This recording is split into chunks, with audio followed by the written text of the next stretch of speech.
जरा सोचिए एक ऐसी क्लाइमेट इवेंट के बारे में जो पिछले 150 साल के सारे, जी हाँ, सारे रिकॉर्ड्स तोड़ दे।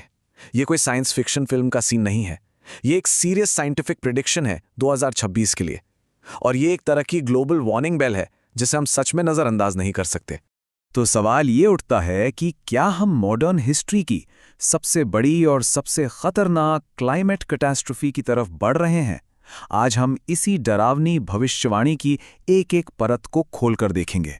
150 साल, जी हां, पूरे 150 साल। साइंटिस्ट्स आज के हालात को ठीक 150 साल पहले हुई एक तबाही से कंपेयर कर रहे हैं।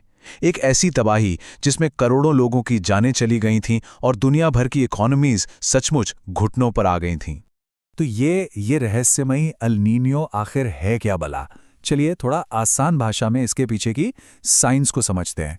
इसे ना ऐसे समझिए, नॉर्मल सालों में क्या होता है, पैसिफिक ओशन में तेज हवाएं चलती हैं और वो गर्म पानी को एशिया की तरफ पुश करती हैं।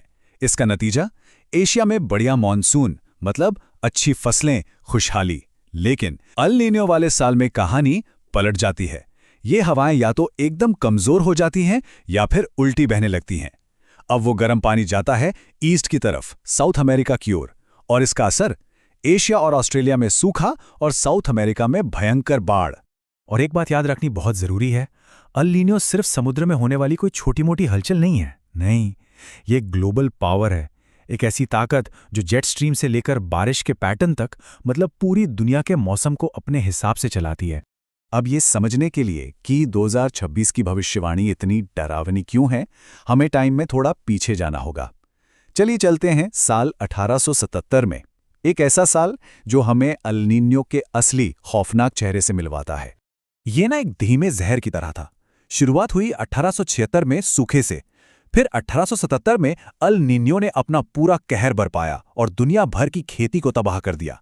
और 1878 आते आते दुनिया के कई बड़े हिस्से एक भयानक अकाल, अ ग्रेट फेमीन की चपेट में थे। और इसका नतीजा एक ऐसा आंकड़ा जिसे सुन के रोंगटे खड़े हो जाते हैं। ये सिर्फ एक नंबर नहीं है, ये 4 करोड़, जी हां, 4 करोड़ जिंदगियों की कहानी है जो भूख और लाचारी में खत्म हो गईं। इसे पर्सपेक्टिव में रखने के लिए बस इतना समझिए कि उस वक्त दुनिया में मौजूद हर 25 लोगों में से एक इंसान इस अकेली क्लाइमेट डिजास्टर का शिकार बन गया था। सोच कर देखिए जरा। और इस ट्रेजेडी को और भी ज्यादा भयानक बना दिया था इंसानी लालच और गलत नीतियों ने। सोचिए, भारत में लोग भूख से मर रहे थे और तब ब्रिटिश हुकूमत यहां से गेहूं एक्सपोर्ट कर रही थी। ये साफ दिखाता है कि कैसे एक नेचुरल डिजास्टर को एक महाविनाश में बदला जा सकता है। तो सवाल फिर वही, क्या इतिहास खुद को दोहराएगा या इस बार हालात और भी बुरे हो सकते हैं? चलिए अब ये देखते हैं कि साइंटिस्ट्स इतने परेशान क्यों हैं। साइंटिस्ट्स ना इसे एक रेसिपी की तरह समझा रहे हैं। 3 स्टेप्स हैं। स्टेप 1 है ईंधन, फ्यूल। ये फ्यूल क्या है? असामान्य रूप से गर्म पैसिफिक ओशन जो इस तूफान को एनर्जी देगा। दूसरा है ट्रिगर। ये ट्रिगर है कमजोर पड़ती हवाएं जो इसे सही डायरेक्शन में धकेलेंगी। और तीसरा, सबसे खतरनाक, एम्पलीफायर, यानी हमारा लगातार गर्म होता हुआ प्लैनेट जो इस तूफान को कई गुना ज्यादा शक्तिशाली बना देगा। तो सीधे सीधे कहें तो सुपर अल नीनियो का मतलब है जब समुद्र का टेम्परेचर नॉर्मल से इतना ज्यादा बढ़ जाए कि दुनिया भर के मौसम का पूरा बैलेंस ही बिगड़ जाए, और इसका असर कुछ हफ्तों नहीं बल्कि महीनों तक बना रहेगा। तो अगर ये भविष्यवाणी सच हो गई तो हमारे प्लैनेट पर और हम सबकी जिंदगी पर इसका असर क्या होगा? देखिए, असर तो ग्लोबल होगा। दुनिया के एक कोने में जैसे भारत में भयंकर सूखा, मतलब किसानों की बर्बादी, तो दूसरे कोने में जैसे अमेरिका में जबरदस्त बाढ़, मतलब लाखों लोगों को घर छोड़ना पड़ेगा।